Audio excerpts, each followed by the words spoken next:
안녕하세요. 생방송 듀 김예솔입니다. 안녕하십니까. 임지웅입니다.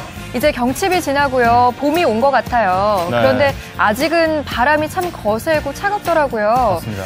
이렇게 꽃샘추위가 이번 주 내내 계속될 거라고 하네요. 네, 요즘 이 일교차가 특히 심해서 이 환절기 독감이 또 유행하고 있습니다. 네, 지난해에 비해서 독감 환자가 급증했다고 하는데요. 신학기에다가 꽃샘추위까지 겹치면서 특히나 어린이 환자가 굉장히 많다고 합니다. 네, 이 인플루엔자 발병 확률도 굉장히 높아졌다고 하는데요. 외출 후에는 꼭 양치질, 또 손 씻기를 하시고요. 또 물, 또 신선한 채소 많이 드시면 도움이 될 것 같습니다. 네. 오늘은 미식 탐험으로 먼저 가겠습니다.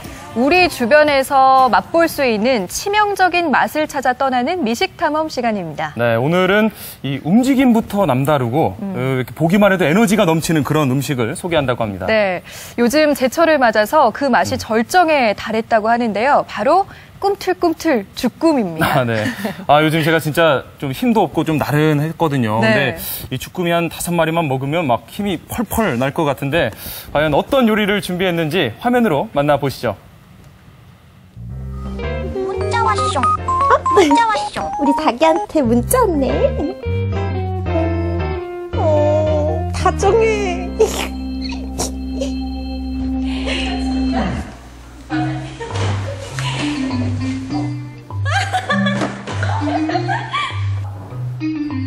뭐야?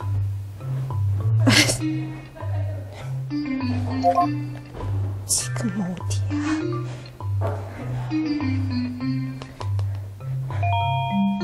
도석?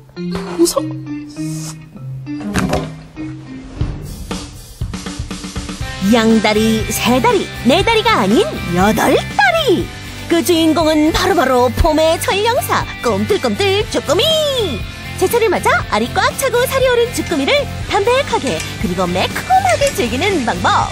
쫄깃쫄깃 오동통통! 주꾸미 한 마리 몰고 가세요! 아니, 하나, 둘, 셋. 아니, 이게 다 다리가 몇 개야? 다리 기분 나빠, 진짜. 사장님! 아니, 이 많은 다리들, 이거 오늘 다 제가 먹어도 돼요? 네, 먹을 수 있죠. 네. 당장 가요. 네. 다 씹어 먹을 거야, 내가 진짜. 다리 진짜. 주꾸미 맛 제대로 보여줄 첫 번째 음식은 바로 주꾸미 샤브샤브!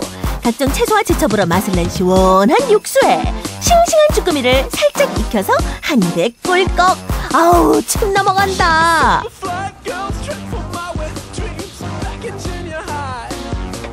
연하지? 안 죽었어요. 안 죽었어. 아직 살아있어. 어머머머. 쭈꾸미 그 다리에 붙어있는 그 빨판이라고 하나요? 네. 걔네들이 다 하나하나 씹히면서 뭔가 제 이 몸속의 관절들이 다 하나하나 이렇게 움직이기 시작하면서 어머, 원래 이래요? 싱싱하면 심상치 않아요. 네, 요즘 2월, 3월이 지금 쭈꾸미가 제철이에요. 이렇게 하얗게 알이 베개 있어요. 산란기를 앞두고 살이 통통하게 오른 주꾸미들. 바로 지금이 주꾸미를 제대로 즐길 수 있는 가장 좋은 때다. 알이 밥알처럼 네. 생겼어요. 맛있다. 예. 왜 자꾸 제 눈을 피하세요? 왜요? 웃으면 안 돼요? 웃으면 안 돼요. 큰일 나요. 아니요, 저 이상한가요? 네. 제목, 쭈꾸미.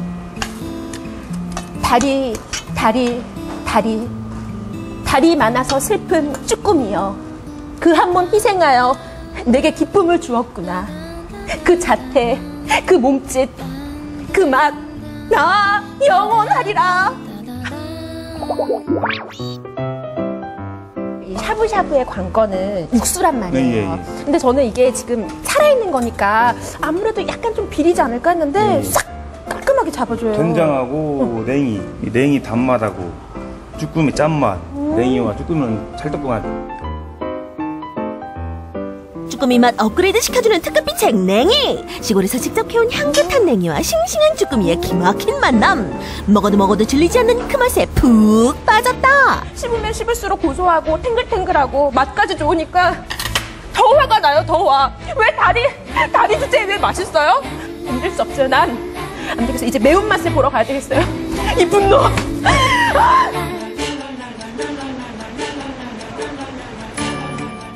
안녕하세요. 안녕하세요. 여기가 그렇게 눈물 콧물 쏙 빼놓는 매운맛으로 유명한 데가 맞나요?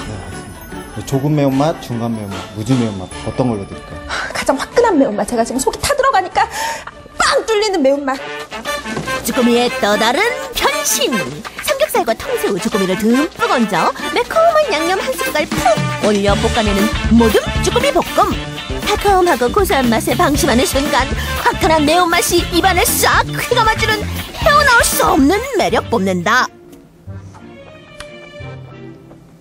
매콤하면서 쫄깃한 게 뭐랄까 이 화끈함이 제 가슴 속 응어리를 풀어주고 이 분노를 다 삼켜버리는 것 같아요. 대체 소스를 어떻게 만드신 거예요? 청양고추랑 월남초로 이렇게 매운맛을 내서 그 감칠맛도 많이 나고. 월남초요? 월남초. 청양고추보다 더 맵고 감칠맛 난다는 베트남 고추, 월남초. 화끈하게 매운맛의 비결이 여기 있었다. 4종류의 고춧가루와 양파, 마늘, 과일을 함께 섞어 직접 만든 특급 소스 맛에 빠져 안 빠져. 근데 맵긴 매워요. 매우실 때는 매운맛을 중화시키는 방법이 저희 가게만의 특별한 비법이습니다. 매운맛 단번에 잡아주는 어마어마한 이것. 부드러운 치즈에 쭈꾸미를 퐁당 찍어 먹으면 스르르 녹는다 녹아.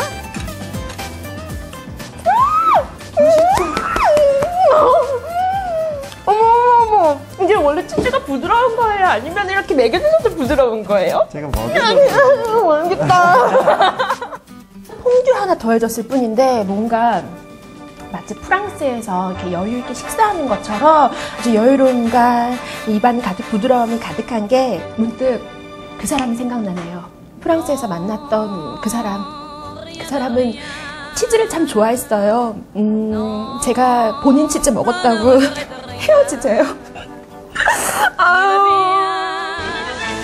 아직 끝나지 않았다. 맛있는 음식의 마무리는 역시 볶음밥이 제격. 입안에서 톡톡 씹히는 날치알의 식감이 일품인 날치알 볶음밥.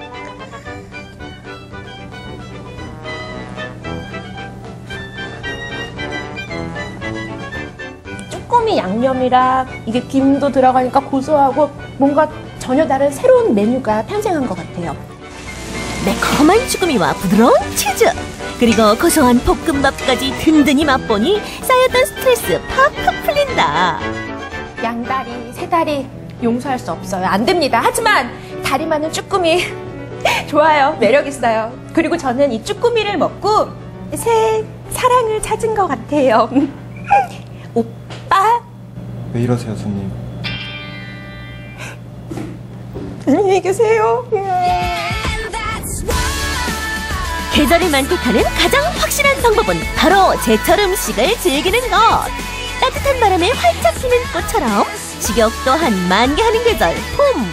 탱글탱글하게 사르는 영양 만점 쭈꾸미 드시고 건강하고 맛있게 즐겨보세요. 이렇게 배고픈 시간에 이러기 있기 없기? 없기입니다. 너무 반칙이잖아요. 진짜. 정말 보는 내내 침을 꼴깍꼴깍 삼켰는데요. 그 주꾸미 본연의 맛을 느끼고 싶다면 주꾸미 샤브샤브를 먹으면 될 것 같고요. 새콤달콤 새콤매콤한 맛을 느끼고 싶다면 주꾸미 볶음 먹으면 될 것 같아요. 맞아요. 제가 원래 이 매운 음식을 잘 못 먹잖아요. 네. 근데 이렇게 매운 주꾸미 볶음을 치즈 퐁듀로 또 이렇게 치즈에 듬뿍 담아서 먹으면 저도 먹을 수 있을 것 같아요. 이게 요즘 이 고소한 맛하고 매운맛의 조화가 또 일품이거든요. 그러니까요. 네. 요즘 치즈가 참 대세라고 하던데요. 네. 이렇게 주꾸미 치즈 퐁듀로 이렇게 조합을 하다니 정말 신선한 조합인 것 같아요. 그러니까요. 이 주꾸미 하면 뭐 피로 회복에도 좋고 또 영양도 많은데 지금 제철이라 맛까지 넘쳐난다고 하니까요. 이 봄철 제철인 주꾸미 드시고 건강한 봄 맞이하시기 바랍니다.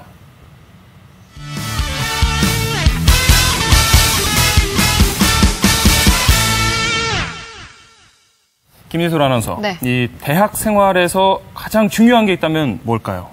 아무래도 다양한 경험을 하는 게 가장 중요한 것 같아요. 네. 나중에는 뭐 하고 싶어도 이런저런 제약이 많아서 맞아요. 못하는 경우가 많은 것 같거든요. 네네. 저도 대학 다닐 때 그 여행했던 기억이 가장 많이 남더라고요. 그래요. 뭐 이렇게 스펙을 쌓느라 이렇게 일을 했던 거는 별로 기억에도 안 남고요. 제가 좀 하고 싶었던 어떤 의미 있는 일을 했던 게 참 기억에 많이 남더라고요. 네. 오늘 간식이 떴다 코너에서는요, 스펙을 쌓는 일을 잠시 내려놓고 해외에서 봉사활동을 하면서 의미 있는 생활을 하고 온 대학생들을 찾아갔다고 합니다. 이소연 리포터가 만나고 왔다고 하는데요. 함께 가보시죠.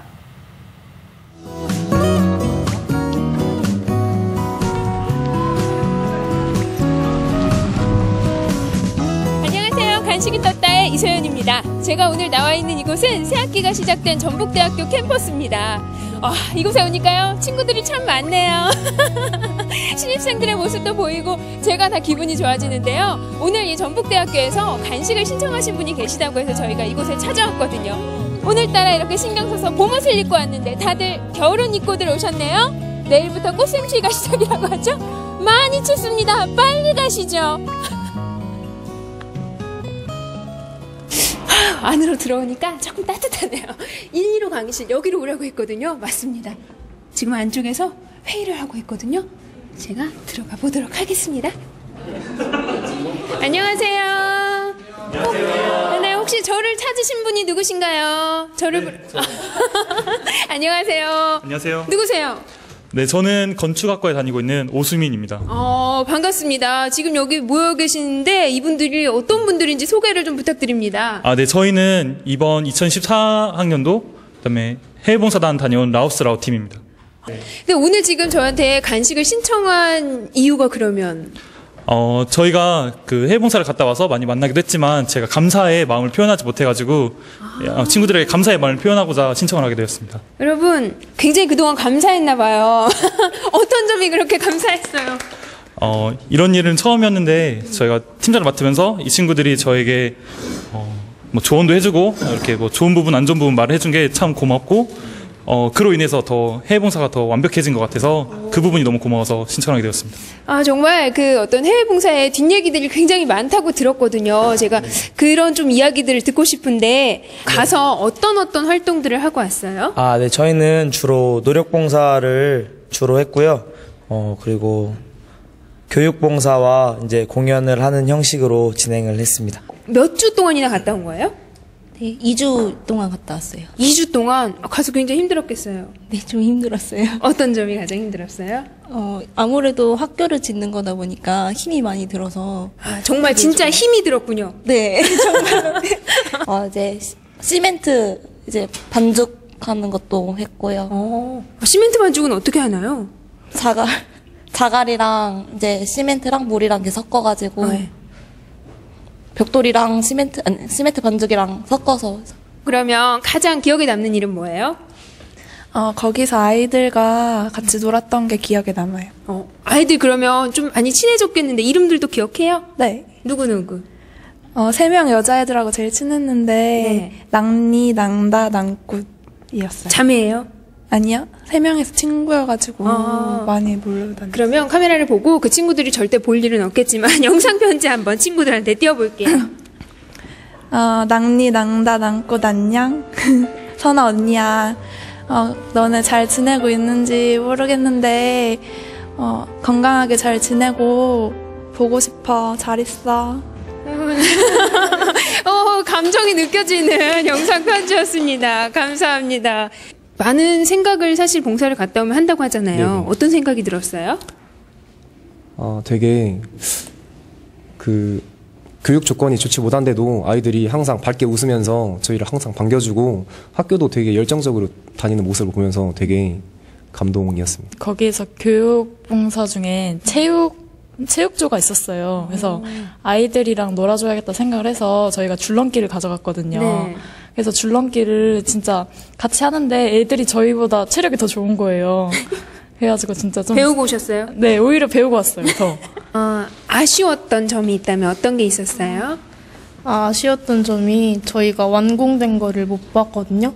그래가지고 꼭 보고 싶었는데 이제 사진으로만 봤어요. 완공이 됐다 해가지고 완공을 못 본 게 좀 아쉬웠어요. 끝까지 다 지붕이랑 올리고 싶었는데 여기 팀장이 우리 친구들에게 감사의 마음을 표현하고 싶어서 저희에게 사실 간식을 신청을 했어요. 그래서 여러분이 좋아하시는 아직 말도 안 했는데 네. 치느님을 가져왔습니다. 자, 여러분 맛있게 드셔주시고, 우리 팀장님이 마지막으로 여러분께 하고 싶었던, 못다 했던 말이 있다고 하니까 간단히 들어볼게요. 네, 라오스 봉사 갔다 와서 이렇게 자주 만나줘서도 고맙고, 가서도 봉사들 열심히 해줘서 고맙고, 그리고, 이렇게 갔다 돌아와서도 자기 맡은 바에서 열심히 일하는 모습이 참 아름답고 너무 고맙다. 사랑한다, 얘들아. 네, 맛있게 드세요. 우리 팀장님도 같이 드세요.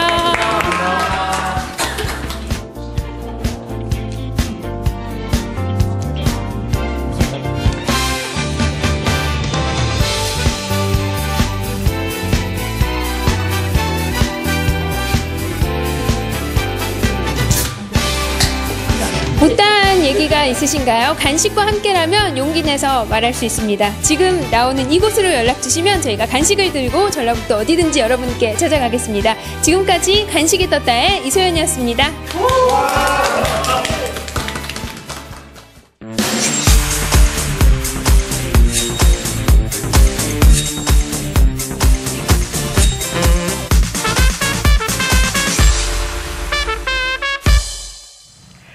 앞서 저희가 대학생들을 만나고 왔는데요. 요즘 대학생들 취업 때문에 걱정이 참 많습니다. 네. 취업을 하려면 9대 스펙을 쌓아야 한다. 이런 이야기가 있대요. 9대 스펙 혹시 알고 계세요?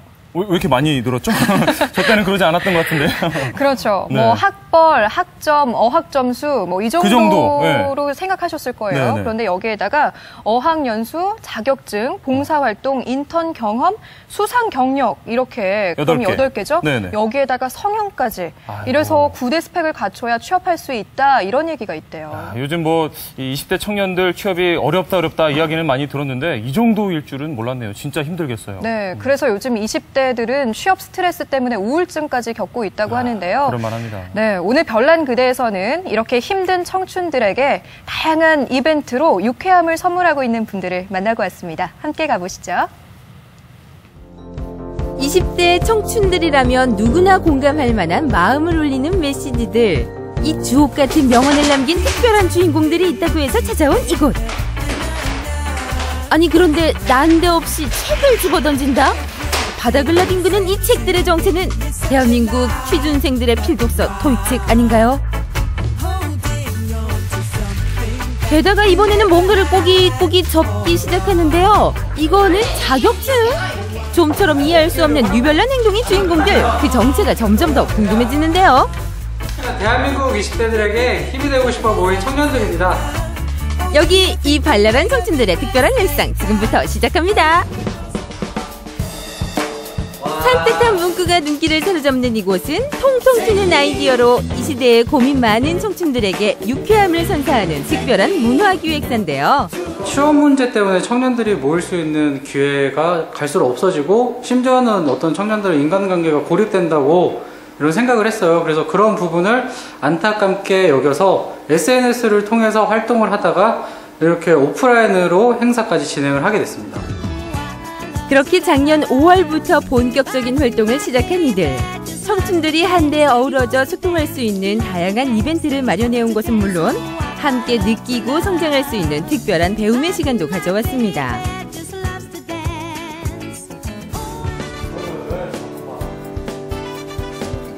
SNS라는 가상공간에서 시작해 이제는 어엿한 문화기획사로 발돋움하고 있는 이들.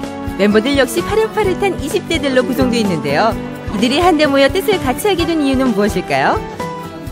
처음에 행사를 한 2-3개 정도 참여했어요. 참여하다 보니까 저도 재밌고 스트레스 풀리는 것 같고 의미가 있고 그래서 이제 저뿐만 아니라 제 주위 사람들도 이런 행사에 좀 많이 참여했으면 좋겠다. 힘든 부분을 내려놓고 서로 그냥 단순하게 재미있게 이야기할 수 있고 소통할 수 있는 그런 것들을 청춘들이 함께 즐겼으면 좋겠다고 생각해서 언제나 재미있는 이벤트를 마련하기 위해 애쓰는 멤버들. 이번에는 쓱싹쓱싹 열혈 톱질을 시작하는데요. 따끈따끈 갓 자른 송판 위에 날려버리고 싶은 스트레스의 근원을 큼지막하게 적어주시고 드디어 격파 시도! 격한 비명소리가 난무하는 현장. 으아, 진짜 아프겠다. 심해서 스트레스 해소할 수 있도록 하려고 했는데 스트레스가 쌓이고 있어서 하면 안 될 것 같아요. 주섬주섬 외출 준비를 하더니 밖으로 향하는 멤버들. 이들이 도착한 곳은 전주의 한 카페. 적당한 위치에 자리를 잡곤 함께 머리를 맞대고 열띤 회의를 시작합니다. 다양한 아이디어가 오가는 이곳으로 말할 것 같으면 멤버들의 마음의 고향과 다를 바 없는 장소라고 하는데요. 그 힙합 하는 친구들이 나와가지고 사무실을 만들기 전에 이제 공간이 없으니까 카페를 많이 돌아다녔거든요. 근데 여기 카페에서 굉장히 많은 시간을 보내면서 저희가 처음에 했던 기획들을 생각도 하고 회의를 했던 장소라서 되게 추억이 있어요. 카페를 간 걸 계산을 해보니까 한 달에 45만 원을 썼더라고요. 말이 45만 원이지 45만 원이라고 하면은 한 달 월세값보다 더한 가격이거든요. 네. 정말 그때 생각하면 눈물이 나는데 지금은 사무실을 차릴 수 있게 되어서 이렇게 웃으면서 얘기할 수 있는 것 같아요. 오픈하셨고? 아직 오픈은 아니고 다음 주에 이제 공개되니까 놀러오세요. 위치가 어디예요? 영화의 거리. 오랜 시간 내 집 마냥 자주 방문하다 보니 어느덧 이곳 사장님과도 돈독한 사이가 되었다고요. 아무래도 좀 애착이 좀 많은 팀들이긴 하죠.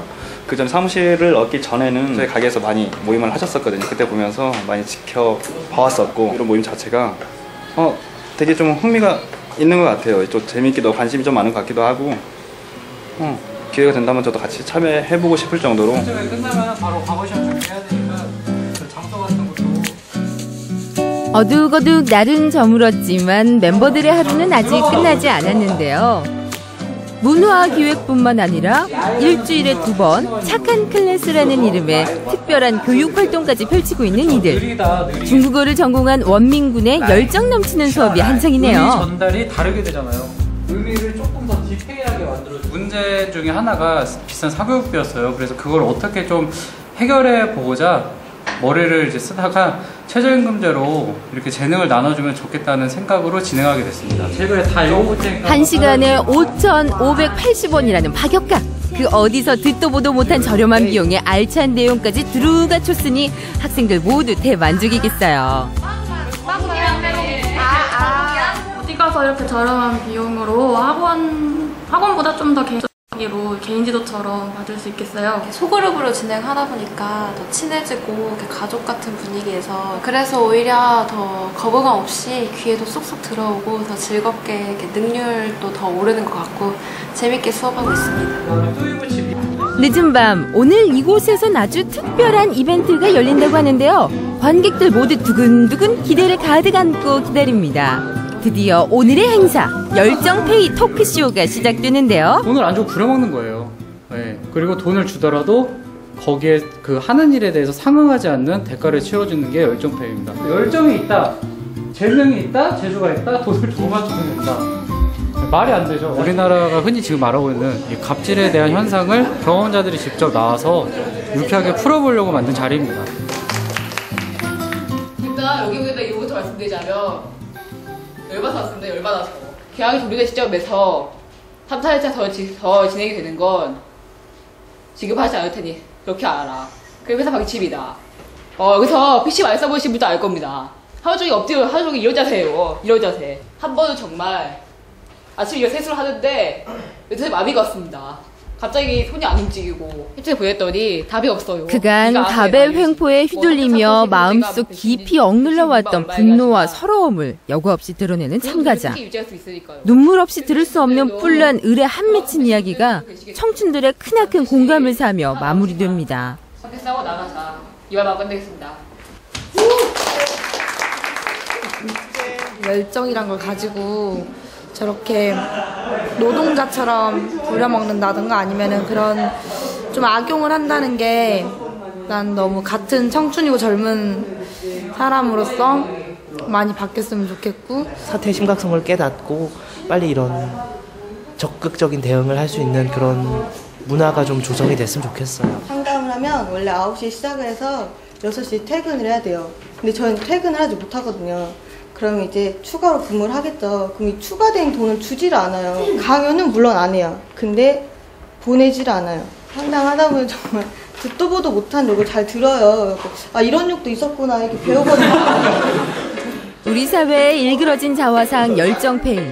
이에 좌절하지 않고 함께 비판의 목소리를 높이며 당차게 맞서는 청춘들. 어디서 할 수 없었던 말들 다 털어놓아서 가슴이 정말 뻥 뚫리는 것 같아요. 이 시대의 청년들이 모두 발랄해지는 그날까지 화이팅! 한여름 녹음만큼이나 싱그러움 가득한 오늘의 주인공들. 그 맑고 푸른 에너지로 이 시대 청춘들의 유쾌 지수를 높이기 위해 노력해왔는데요.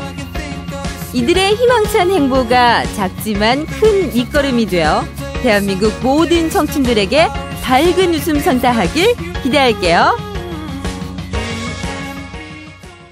네, 이렇게 열정페이 같은 심각한 사회 문제를 뭐 남다른 이벤트로 이렇게 즐겁게 풀어내는 모습이 참 인상적입니다. 네, 이달 말에는 전주 한옥마을에서 과거 시험을 열어서요. 뭐 토익책, 자격증 멀리 던지기 이런 신나는 이벤트를 선보일 예정이라고 합니다. 네, 뭐 과거 시험도 연다고 하니까 벌써부터 기대가 되는데요. 네. 앞으로도 이렇게 색다른 이벤트, 이 남다른 아이디어로 많은 청춘들을 웃고 즐길 수 있는 장을 마련해 주시기 바랍니다.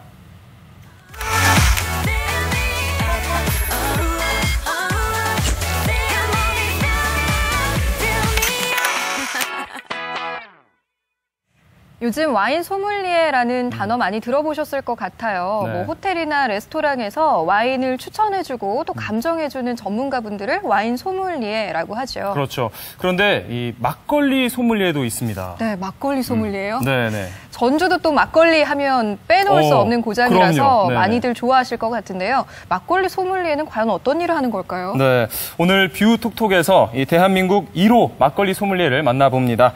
김성만 교수님 함께하겠습니다. 네. 안녕하세요. 안녕하세요. 반갑습니다. 네. 네. 보통 우리가 이 소믈리에라고 하면 와인 소믈리에를 생각하기 또 쉬운데, 그렇죠. 이 막걸리 소믈리에 좀 색달라요. 어떤 일을 하나요? 뭐 막걸리를 감정하는 일을 하는 건가요? 아니요. 예, 네. 술을 감정하거나 평가해서 가치를 매기는 게 아니라요. 네. 예, 술과 어울리는 안주를 매치하기 위해서 맛을 맛과 향을 테이스팅하고 거기에 어울리는 술을 추천, 서브하는 직종이라고 보시면 될 것 같고요. 네. 좀 더 나아가 확장을 한다고 한다면 한식의 세계화와 더불어서 우리 술을 세계에 알리고 우리 술을 지키는 우리 술 전문가라고 생각하시면 될 것 같습니다. 사실 저희는요, 막걸리 소믈리에가 조금 생소한데요. 이 막걸리 소믈리에가 조선시대부터 있었다고요? 예, 먼저, 소믈리에라는 용어 자체는, 프랑스어 솜에서 유래했는데, 솜은 중세시대에 영주들의, 식품을 보관하고 서브하는 직책에서 유래가 됐었는데, 역시 우리나라에도 역시 동일한, 제도가 있었습니다. 그래서 조선시대 내시부에 정상품 당상관이 있었는데요. 이 직책은 왕실의 술을 관장하고 관리하는 역할을 했었는데 이 직책을 상원이라고 했습니다. 예. 지금은 이 막걸리 소믈리에가 뭐 우리나라에 몇 분이나 계신지도 좀 궁금하고요. 구체적으로 뭐 어떤 분야에서 일을 하고 계신지 참 궁금합니다. 예. 현재 뭐 타 기관에서도 이 막걸리 소믈리에를 배출하기 때문에 정확한 인원은 파악할 수가 없고 저희 이제 막걸리 소믈리에 연구원에서는 2010년부터 교육을 진행을 해가지고 현재 2,000명 정도가 현재 배출이 됐고요. 자격을 취득하지 않고 교육을 수료하신 분들까지 합치면 한 5,000분 정도가 활동하고 있다고 보시면 될 것 같고요. 막걸리 소믈리에 자체는 특성상 주류 관련이나 뭐 전통주 전문점, 호텔 이런 쪽에서 주로 종사를 하게 되고 있고요. 그 외 분야에서는 농업, 뭐 이제 발효제, 그다음에 이제 좀 더 나으면 관광, 서비스 뭐 이런 쪽에 다양한 분야에서 현재 근무를 하고 있습니다. 정말 뭐 다양한 분야에 계시네요. 네. 그러네요. 우리가 사실 많은 분들이 막걸리를 즐겨 마시고 좋아하는데 막걸리를 잘 알고 먹는 것 같지는 않거든요. 네네. 이 막걸리 옛날에는 부르는 이름도 참 다양했다고 하는데 도대체 어떤 이름으로 불렀고 언제부터 우리가 막걸리를 먹기 시작했는지 좀 알려주세요. 먼저 막걸리는 우리나라 대표 술이기 때문에 네. 명칭이 다양하게 불려졌습니다. 하지만 이제 막걸리라는 용어 자체는 술을 체에 마구 걸어서 먹었다 해서 막걸리라는 용어가 됐던 거고요. 그래서 막걸리 거른다. 그 외에 이제 다양한 이제 용어로 뭐 이제 국가의 대표적인 술이라 해서 국주라고도 했고요. 네. 농민들이 주로 마셨다 해서 농주, 그다음에 제사에 올렸다 해서 제주, 그다음에 집집마다 빚었다 해서 가주 등 다양한 이름으로 불렸고요. 네. 우리 술이 마시기 시작했던 거는 정확한 기록이 없습니다. 네. 하지만 고 삼국사기 고구려 건국담에 우리 현재의 막걸리와 유사한 술이 기술이 되어져 있기 때문에 그 이전부터 술 빚는 기술은 있었다라고 생각이 되는 거고요. 네. 그 이전부터 즐겨 마셨다라고 판단할 수가 있습니다. 네. 이 또 전주가 이 막걸리의 고장이라고 아까도 말씀을 드렸는데 그렇죠. 전주에 또 모주도 있고요. 이 전주가 특별히 막걸리로 유명한데 뭐 이유가 있을까요?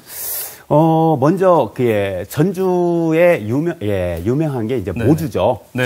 콩나물 해장국하고 같이 마시는 그렇죠. 이 모주인데 이 모주 유래 자체는 옛날에 아들이 많이 술을 먹는 아들이 건강을 생각해서 어머니가 막걸리에 약재를 내서 끓여서 제공했던 어머니 술이라 해서 모주라고 얘기를 했고요.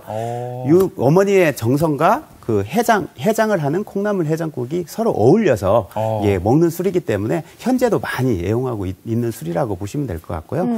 왜 우리 전주가 막걸리로서 유명했던 이유는 먼저 좋은 재료를 생산할 수 있는 곡창지대이기 때문에 그렇다고 그렇죠. 보시면 될 것 같고요. 네. 좋은 재료가 있었기 때문에 좋은 술이 나왔고 또 더불어서 또 많은 풍부한 식자재가 있었기 때문에 이거와 어울리는 음식이 같이 매치가 돼서 우리 전주 지역이 막걸리로서 유명할 수밖에 없었다라고 생각하시면 됩니다. 네.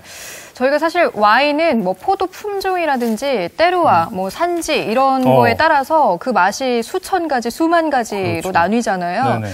막걸리는 어떻게 종류가 좀 나눠지고 어떤 막걸리가 좋은 건지 귀한 건지 좀 알고 싶어요. 그러면 제가 먼저 하나 좀 질문을 드릴게요. 네. 와인은 현재 수만 종이 있다라고 얘기를 하거든요. 네. 역시 우리 막걸리도 와인처럼 때루화가 있기 때문에 많은 종류의 막걸리가 현재 생산되고 유통되어지고 있는데 몇 존 정도 있다라고 생각을 여러 하십니까? 가지인지 몰랐어요. 저는 두 가지인 줄 알았거든요. 맑은 거랑 탁한 거. 그래도 한 50여 가지는 되지 않을까 싶은데. 지금 우리나라에서 제조 신고가 돼서 유통되고 있는 술은 막걸리는 대략 2,000종 정도 되고 있습니다. 2,000종이나 되나요? 상당히 많은 종류의 술이 유통이 되어지고 있고요. 네. 그 중에서 막걸리 맛을 나타내는 것은 쌀과 물과 누룩의 차이에서 나타나는 건데 그 대표적으로 나타나는 게 맛을 표현하는 게 누룩이라고 보시면 됩니다. 제가 지금 앞에 두 잔의 우리 막걸리를 준비를 했는데 한번 누룩의 차이를 비교하기 위해서 한번 테이스팅을 한번 해보시겠습니까? 제가 한번 임지구 아나운서가 대표로 한번 네네. 맛을 좀 비교해서 한번 일단 향이 정말 좋아요. 과일 향 같기도 하고요. 근데 향이요 정말 좋은데요. 향만 맡아도 약간 취하는 것 같죠? 네, 약간 그런 것 같아요. 이것도 한번 드셔보세요. 한번, 어떻게 맛이 다른지 좀 비교해서 한번 먹어보도록 하죠. 처음에 먹었던 건 약간 걸쭉해 보이고요. 이거는 조금 맑아 보이거든요. 맞아요. 맛이 어떻게 다른가요? 이게 색도 딱 보시면 이게 좀 더 짙고 이게 좀 더 연한데 그렇죠. 맛도 이게 좀 밝고 깨끗한 느낌, 그래? 가벼운 좀 느낌이라면 이쪽은 좀 더 진하고 약간 풍미가 느껴진달까요? 좀 진한 맛, 더 빨리 취할 것 같아요. 알코올 도수는 똑같기 때문에 많이 취하지는 않고요. 지금 현재 앞에 있는 술이 전통 누룩하고 계량 누룩입니다. 어떤 게 다른 건지 알려주세요.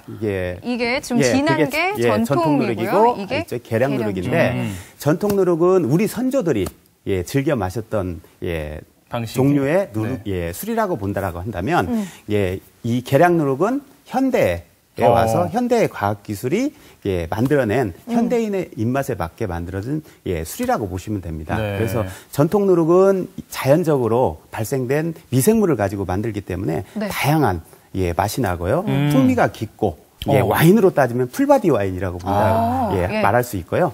계량 누룩은 당화력이 좋은 한 종이나 두 종의 미생물을 가지고 발효를 시키기 때문에 맛이 깔끔하고 단순하다는 특징을 가지고 있습니다. 그래요. 이렇게 또 맛에 따라서 뭐 순서도 좀 달리해서 먹을 수 있을 것 같고요. 여러 가지 막걸리 맛을 느껴보는 또 재미도 있을 것 같습니다.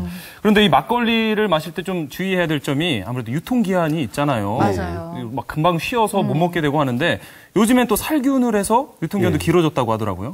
우선은 저희가 먼저 알아야 될 거는 살균 막걸리하고 생막걸리의 차이점을 좀 아셔야 돼요. 그러니까 살균 막걸리는 뭐냐면 기존에 우리의 만들었던 술을 장기 유통을 하기 위해서 술 속에 있는 미생물을 다 살균 처리를 했기 때문에 장기적으로 마실 수가 있는 술이 된 건데 미생물을 다 제거를 했기 때문에 더 이상 발효가 진행이 되지 않습니다. 그래서 청량감이 없는 거고요. 그 다음에 술이 부드러운 술이 되어진다라고 보시면 되고 생막걸리는 미생물을 제거를 하지 않았기 때문에 우리 몸에 좋은 유산균이나 효모 등이 그대로 살아있기 때문에 우리가 말하는 웰빙주라고 보시면 될 것 같아요. 근데 하지만 현재 이제 유통 문제 때문에 자꾸 생막걸리가 사라지고 있거든요. 하지만 반대로 얘기를 한다면 우리나라 대한민국 국민이 가질 수 있는 유일한 특권이라고 보거든요. 생막걸리를 즐길 수 있는 부분은. 그래서 저희가 먼저 생막걸리를 많이 찾아서 음용을 한다면 이 술이 많이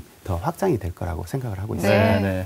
이 뭐 앞서 말씀해 주셨듯이 막걸리 소믈리에란 이름이 이 막걸리의 세계화, 대중화를 위해서 지은 이름이라고 말씀을 해주셨는데 우리 막걸리가 경쟁력을 키우기 위해서 뭐 노력해야 할 점 어떤 게 있을까요? 가장 중요한 거는 저희가 먼저 애용을 해야 돼요. 저희가 먼저 이 사랑을 갖고 애용을 해줘야 이게 우리나라의 하나의 문화로 자리를 잡게 되는 거고 외국에서도 이거를 하나의 한류 문화로서 인정을 해줘야 우리 술이 세계화되고 대중화가 될 수가 있는 거거든요. 그래서 가장 먼저 중요한 건 뭐냐면 타 주류도 좋지만 가능한 건강에 좋은 저도주, 웰빙주를 많이 드셔주기를 부탁드리고 있습니다. 옛날에는 이 막걸리를 밥 대신 먹기도 했고요. 또 새참 먹을 때 빠지지 않고 등장하던 게 막걸리였습니다.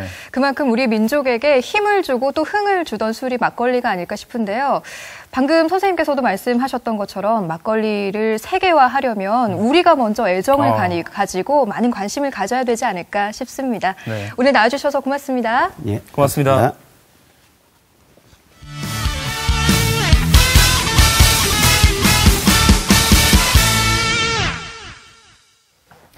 이 시대를 뛰어넘어서 이 현실의 문제들을 고민하는 사람들이 있습니다. 뭐 역사 속에서는 선비라고 불렸고요. 지금은 지식인이라고도 불리죠.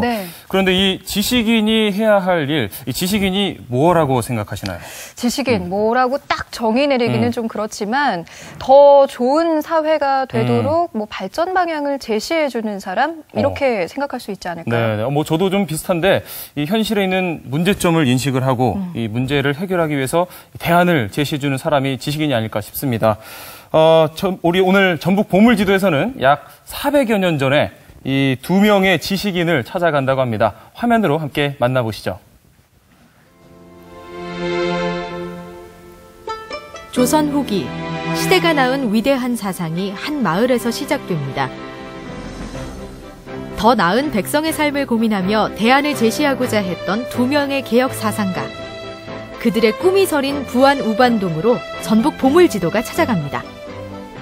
언제나 제가 가는 길에 함께 하시는 등불 같은 존재죠. 우리 조법정 교수님 자리하셨습니다. 빰빠밤빠밤빰빠밤빠밤빰빰. 오늘따라 좀 유난스럽네. 왜냐면은 교수님 제가 유난스러울 수밖에 없는 게 사실은 제가 지난달에 교수님을 빼고 이곳 우동마을에 제가 온 적이 있거든요. 오, 잘하셨어요. 오늘은 뭐 제가 평소에 교수님께 좀 배웠지만 오늘은 제가 좀 교수님을 이제 좀 가르쳐 드려야 되지 않냐. 표정이 안 좋으세요? 아니요, 전혀. 우동마을 뭐가 유명합니까? 뭐 제가 또 그 질문 나올 줄 알고 복습을 했어요. 우동마을 하면은 이 당산나무가 한 500년 된 당산나무가 있고요. 여기에 또 유명한 분이 계신데. 유명한 분. 바로 이 동네가 제 친구가 살고 있어요. 뭐 개인적으로 유명한 거 말고 진짜. 그래요? 전국적으로 역사적으로 유명한 분이 계신데. 그 인터넷 검색 차스 뭐 하세요? 아니 근데 교수님 우리나라 실학의 첫 비조, 첫 시조라고 할 수 있는 반개 유영원 선생이 바로 이 공간에서 그 유명한 반개 수록을 쓰셨어요. 그리고 조선의 길이나라고도 하는 허균 선생이 이 공간에 오셔서 홍길동전도 쓴 아니 그 동네가 바로 이 우반동 마을. 그러면 우리 그 두 분의 선생님을 찾아서 그렇죠. 가시는 거죠? 예. 저쪽으로. 교수님 이쪽인가요? 예. 이쪽 아닌가요? 이쪽에 갈 것 같아요.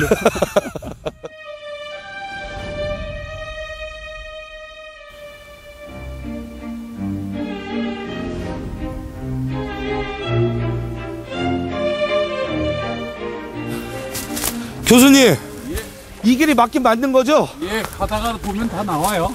아니, 교수님 지금 뭐 한 30분째 헤매는데. 두 사람이 다다른 곳은 산과 폭포, 기암절벽이 어우러져 빼어난 절경을 자랑하는 우반동 골짜기인데요. 옛말에 이런 말 있지 않습니까? 산이 높을수록 인물이 큰 인물이 태어난다고. 뭐 적절한 표현을 쓰셨는데. 근데 허균이 선생님이 여기서 태어날 만 하네. 괜찮네. 아니 터가 좋아 교수님. 아무 연고가 없어요. 단지 이매창이라는 그 당시 최고의 여류 시인. 뭐 실제 신분은 기생이었지만 그 이매창과의 정분 때문에 부안을 수시로 오셨고. 신분이 높고 낮음에 자유로웠던 허균은 시와 글, 노래와 검은고에 능했던 매창의 재주를 높이 평가했습니다. 그녀의 죽음을 알고 시를 지어 넋을 위로했을 정도죠. 그 사이가 정말 어떻게 보면은 시작과 끝인데 두 분이 어떻게 어울렸는지 야 정말 이거는 좀 신기한 것 같아요. 시대를 뛰어넘는 훌륭한 분이셨던 거예요. 그러니까 조선 사회가 갖고 있는 어떤 신분 차별이라든지 여러 가지 문제를 한순간에 간파하시고 이렇게 해서는 안 된다. 조선 사회를 완전히 개혁, 어찌 보면 혁명을 해야겠다는 생각을 가질 정도로 해서 말 그대로 상하 귀천의 어떤 관계를 다 뛰어넘으셨어요. 허균의 생각은 우반동 골짜기의 작은 암자 정사암에서 결실을 맺습니다. 최초의 한글 소설 홍길동전의 탄생이 그것인데요. 그가 꿈꾸던 유토피아가 소설을 통해 그려집니다. 여기가 바로 허균 선생이 홍길동전을 쓰신 정사암터로 추정되는 곳이 바로. 홍길동전 하면은 뭐 대한민국 국민이라면 모르는 사람이 없잖아요. 다 알죠. 네. 어떤 내용이죠? 아버지를 아버지라 부르지 못하고 형을 형이라 부르지 못하고 교수님을 오늘부터 형이라고 부르고 죄송합니다. 아무튼 그런 내용이잖아요. 그렇죠. 어떤 조선사의 신분제 문제를 아주 바로 찌르고 들어간 포용되지 못했던 어떤 그 홈리스 같은 유민들이 도적으로 전락이 된. 그래서 그들을 조선 지식인이 어떻게든 구제하고 우리 사회에 품어야겠다라는 고민을 하게 된 현장이 바로 또 이 공간입니다. 야, 그렇게 보면은 정말 이 부안, 특히 이거 우동마을이 정말 역사의 또 중심이 될 수가 있겠네요. 그렇죠. 바로 그 핵심적인 현장을 확인시켜드릴 공간이 또 있어요. 아니, 그 홍길동을 여기서 만든 걸로 끝나는 거 아닌가요? 그렇죠. 홍길동의 실제 무대가 됐을 활빈당이 살았던 공간. 전쟁과 흉년으로 도적으로 전락한 백성들. 활빈당은 도적대가 아닌 그가 구하고자 했던 백성이었을 겁니다. 어떠세요? 와, 대단하죠? 야, 정말 너무 커요.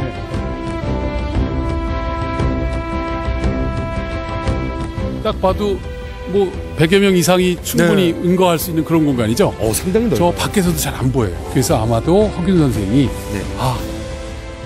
홍길동이 가출하고 어울리게 되는 말 그대로 좀 어둠의 세력들, 도적의 소굴로 묘사를 했던 것 같아요. 허균 선생님은 이 홍길동전을 쓰면서 여기를 이제 배경으로 했지만 어떻게 보면은 그냥 본인 혼자 읽으려고 한 건 아니잖아요. 그렇죠. 이제 그거를 통해서 뭔가를 이제 좀 깨우쳐주게 하는데 어떤 메시지를 좀 전달하고 싶었는지. 홍길동이 활빈당을 이끌고 나라에 큰 병폐가 되니까 결국은 나라에서 홍길동이 병조판서를 제수해요.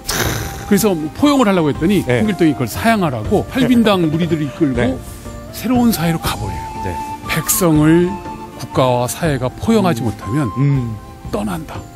400년 전에 이 허균 선생님이 뭐 썼던 소설 바로 홍길동전이 어떻게 보면 지금 읽어도 야 대단하다 이런 생각이 놀랍게도 그로부터 조금 지나서 그걸 구체적으로 우리 사회 전반에 갖고 있는 문제를 조목조목 연구하고 고민해서 새로운 대안까지 제시한 아주 훌륭한 분이 바로 이곳에 또 계세요.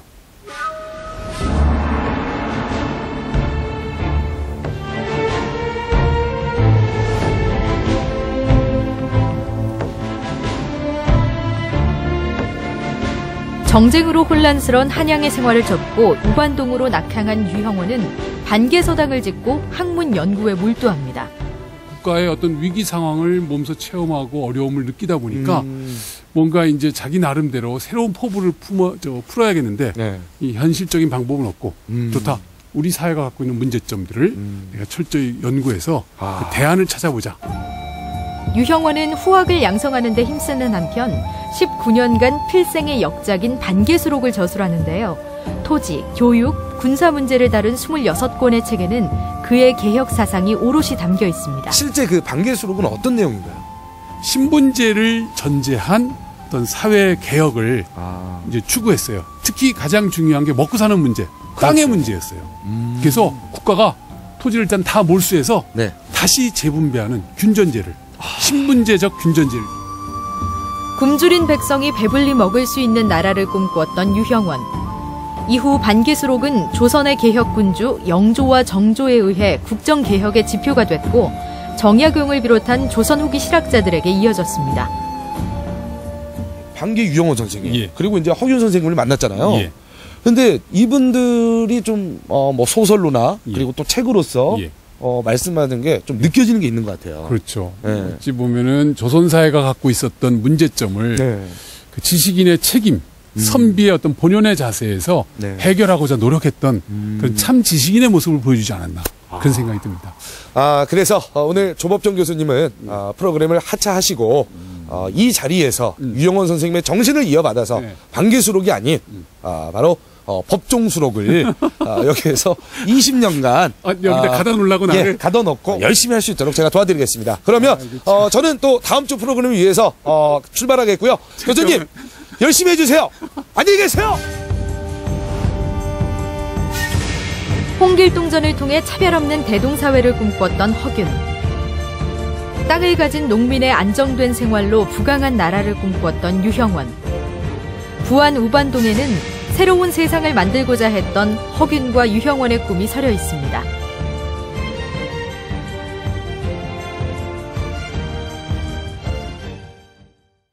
저희가 허균과 유형원을 고등학교 때 아마도 수업 시간에 배운 게 아닌가 싶어요. 네네. 허균의 홍길동전 국어 시간에 배웠고요. 또 국사 시간에 유형원을 배웠던 것 같은데요.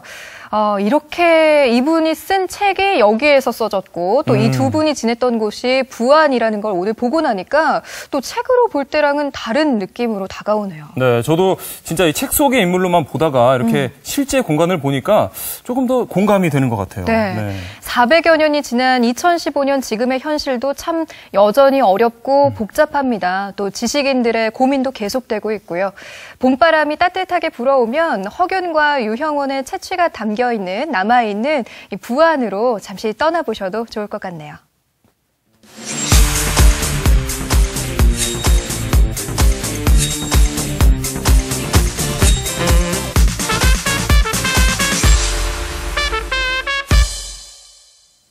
간이역 하면 왠지 모르게 정겨운 느낌부터 드는데요. 네. 아마도 많은 사람들이 작은 역에 대한 추억 한두 가지쯤은 있기 때문이 아닐까 싶습니다. 네, 요즘 뭐 다양한 교통수단이 생기면서 이 간이역으로 향하는 발길이 좀 뜸해지고 있지만요. 그래도 사라진 건 아닙니다. 이 추억과 향수를 담은 논산시 연산면으로 함께 떠나보시죠. 100년이 넘는 시간 동안 홀로 자리를 지키고 있지만 사람들의 매리 속에서 점차 사라져가는 옛 추억의 풍경들. 기억 저편 어딘가에 남아있는 그리운 풍경들이 아직 연산에 남아있습니다. 진한 향수가 풍기는 추억의 장소로 느리게 걸어볼까요?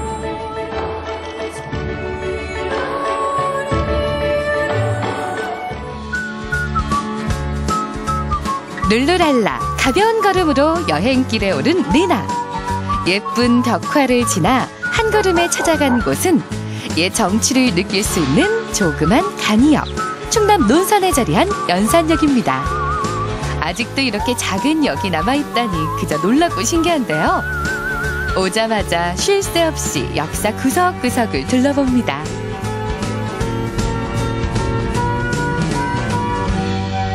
와, 진짜 시골역 같다.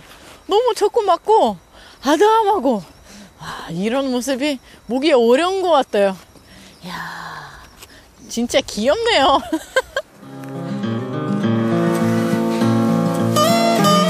플랫폼에 서니 문득 기차 여행을 떠나고 싶어지네요. 호남선이 지나는 이곳 연산역은 지난 1911년 개통한 이후로 100여 년 넘는 세월 동안 한자를 지켜왔는데요. 전성기 때처럼 붐비진 않지만 작은 간이역에서만 느낄 수 있는 소박한 멋과 정겨움이 묻어 있습니다.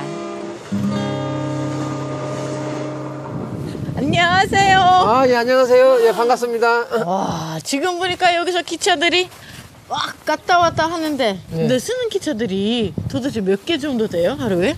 저희 연산역은 하루에 무궁화호만 11개 쓰고 있는데, 상행이 5개, 하행이 6개, 예, 총 11회 정차하고 있어요. 그러면 그게 많은 거예요, 적은 거예요? 사람들이 많이 내려요? 하루에 많이 내리진 않고, 하루에 일일 평균 승강차 인원이 한 5, 60명 정도 이용하고 있어요. 세상이 좋아져 집집마다 자동차가 보급되고 고속철도가 생기면서 간이역을 찾는 사람들의 발길은 점점 뜸해지고 있습니다. 하지만 역에 들어서면 자신도 모르는 사이 옛 추억 속에 빠져듭니다. 안녕하세요. 네, 반갑습니다. 와, 지금 어디 가려고 기차를 기다리시는 거예요? 논산 나가려고 그래요. 그러면 여기는 오래 사시던 것 같아요. 주옥 같은 것도 있고 이렇게 기차역에서 기다리면서 여기가 그 열차에 물을 넣는 자리야. 여기요? 예, 그래서 물을 넣으면 시간이 오래 걸려. 딴 데는 뭐 한 2, 3분이면 가지만 여기서는 그 물 다 끝날 때까지 가니까 한 10여 분 아마 쓸 거예요. 그러니까 여기 와서 할 일을 다 하고 그렇게 두는 거죠. 지역 주민들에게 연산역은 빼놓을 수 없는 추억의 장소인데요. 특히 역에 남아있는 급수탑은 사라진 증기기관차의 지난날을 고스란히 간직하고 있습니다. 1967년 증기기관차가 운행을 멈추고 더불어 급수탑도 할 일을 잃었는데요. 지금은 근대 문화유산으로 보존되고 있습니다. 정겨운 종소리와 함께 반가운 손님이 나타났습니다. 간이역의 놀라운 변신! 기차역의 역할을 넘어 우리 친구들의 체험학습 현장으로도 활용되는데요. 누리로 기차를 타고 직접 옷도 입어보며 일일 기관사가 되어봅니다. 우리 친구 거기에 앉으니 기분이 어때요? 기차에 있는 걸 처음으로 만져볼 수 있다는 게 좀 재밌어요. 출발해요. 자, 조심해 주시고 앞을 보세요. 자, 가겠습니다.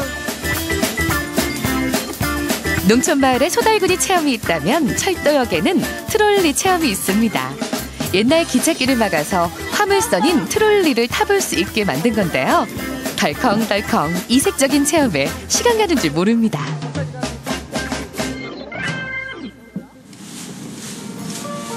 연산에서 옛 추억을 더듬어 볼 수 있는 또 다른 장소. 100년 전통을 간직한 연산 5일장입니다. 직접 키워낸 농산물이며 먹을거리까지 시골 장구경의 묘미를 느낄 수 있는데요. 시장에서 유난히 눈길을 끄는 빨간 대추. 다양한 종류는 물론 고운 빛깔에 큼직한 크기까지. 이거 정말 대추 맞나요? 웬 대추가 이렇게 커? 진짜 많다. 사장님 안녕하세요. 예, 안녕하세요. 아니 웬 대추가 이렇게 이쁘고 많아요? 집산지라 전국에서 모여갖고 여기서 선별을 해갖고 전국으로 나가기 때문에. 아니 얘는 국산이죠? 국산이죠. 야, 언니 하나 진짜. 먹어봐. 언니 너무 맛있어. 진짜 이거 크다. 먹으면 언니 주름도 안 생기고 피로회복 최고야 대추가. 빛만은 아니고 진짜 맛있어요. 진짜 맛있어 언니 대추. 얘는 너무 좋아. 바짝 마르는 거 아니고 살이 많아갖고. 살이 많고 쫄깃쫄깃하고 달콤해요. 응. 맛있어요. 연산의 대추만큼 유명한 것이 또 하나 있습니다. 연산 시장의 자랑, 전통 방앗간인데요. 직접 가루를 내어 만들어내는 진짜 도토리 묵. 할머니가 묵을 쏘아주던 추억 속 풍경이 눈앞에 그려집니다. 어머니하고요, 저하고 막내 아들하고 3대째 지금 하고 있어요. 또 옛날에는 연산의 묵장사들이 한 50명 됐어요. 옛날에는 돌아다니면서 대전도 팔고 상인이 다니면 팔고 그래서 옛날에는. 이제 40년이 넘는 전통과 맛으로 손님들을 사로잡고 있는데요. 진짜 묵맛을 찾기 어려워진 요즘 더욱 그리워지는 맛이죠. 어린 시절 시골에서 먹던 맛 그대로 쌉쌀하면서도 쫀득쫀득한 탄력이 살아있습니다. 리나 또 한 점 맛보는데요. 맛있다. 맛있어요. 맛있지. 이번엔 말이 필요 없고 그냥 먹어야 돼요. 드셔 보여야 돼요. 저를 너무 미워하지 마세요. 혼자 다 먹어서. 야, 이렇게 재밌대요.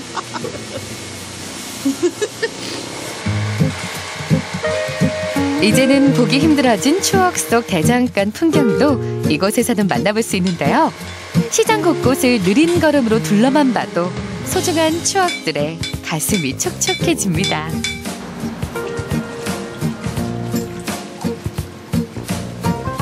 사라져가는 전통과 추억 그리고 푸근한 인심이 연산 5일장의 명맥을 잇는 비결이 아닐까 지금 싶네요. 이런 시장을 또 돌려보고 나서 어른들하고 옛날 추억을 떠올리면서 시간을 보내니까 야 그렇게 크지 않지만 굉장히 좋은 추억을 살 수 있는 곳이라서 더욱 좋았고요. 여러분들도 크지 않지만 이런 아담한 곳에서 좋은 추억을 많이 만들기를 바랍니다.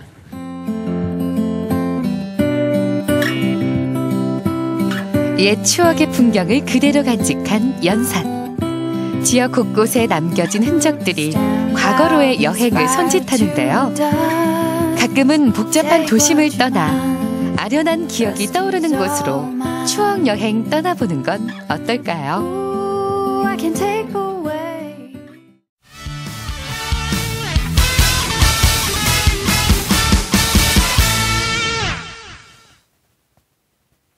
이어서 전라북도 취업 게시판입니다.